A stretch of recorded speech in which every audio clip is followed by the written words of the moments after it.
probably not the way you guys wanted to play ball on Saturday, but a win is a win. So how do you process that as a team on Monday when you start studying it? I think, what Drake said on Saturday really resonated with the team. That's a game that I don't think we would have came out on top of last year. So with a different group, 129, a different mindset, we overcome a lot in that game. We were down a lot of time in that game. We kept fighting offense, and the defense, we complemented each other when we needed to, and I think that really helped us get that win.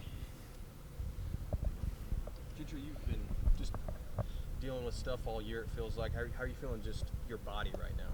Yeah, I just want to help contribute the best way possible, whatever I can do. I feel good enough to do that, and, ready to move on to Kansas. It was like to see Kendall step up and make that big play at the end of the game on Saturday. Yeah, he's been improving every single week. I think he's done an excellent job of what he's been able to do on the field, playing that cheetah position. I think he's in a great role. He loves it. He's playing really fast. He's playing smart as well. I'm happy for him.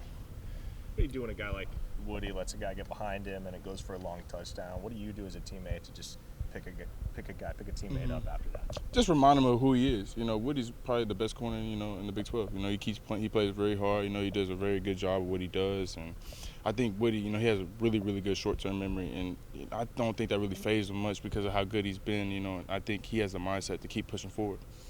I'm going to go on the other side of this, but Nick Anderson, how impressive has he been so far? Amazing.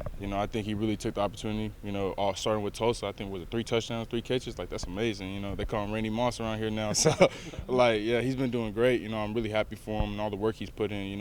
He knows one of them guys, dirty hard work in the dark, and it's really starting to show off. At what point did you know, going up against him on the practice field, oh, wait, this dude's going to be special? My first day of fall camp.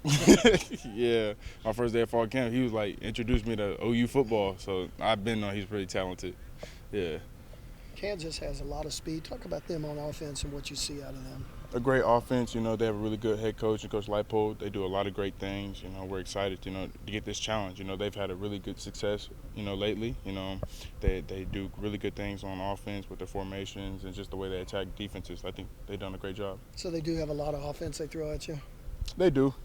Just like every other week, they're going to have their challenges, and, every week presents themselves. But, they do some good things on offense. It's a corner when the opposing offense is such an explosive running game. Mm-hmm. What does that do for you? What extra responsibilities does that put on you? I think it's always a challenge. Every week presents different things, and this week presents a new challenge with them being able to run the ball the way they do, and I think we're excited for that. Going straight out of UCF, that also good rushing attack, really deceptive, that help you guys almost stay in that mindset for 2 weeks in a row? I think so. It's definitely something to build off of, the good and the bad. Whatever you did bad against UCF, you're going to want to fix for Kansas. And I think the good that you take from UCF is going to help you for Kansas as well. So no turnovers on Saturday. First time all year that you guys didn't force a turnover. How do you evaluate that? Is it more of a case of we weren't opportunistic enough, or the opportunities just didn't present themselves? There's always going to be opportunities in the game to make plays that you're going to wish you had back. And I think we looked back at the film this weekend, and we understood that there was a lot of plays that we left on the field. And we're going to get better from that. Hopefully to apply it to Kansas this week.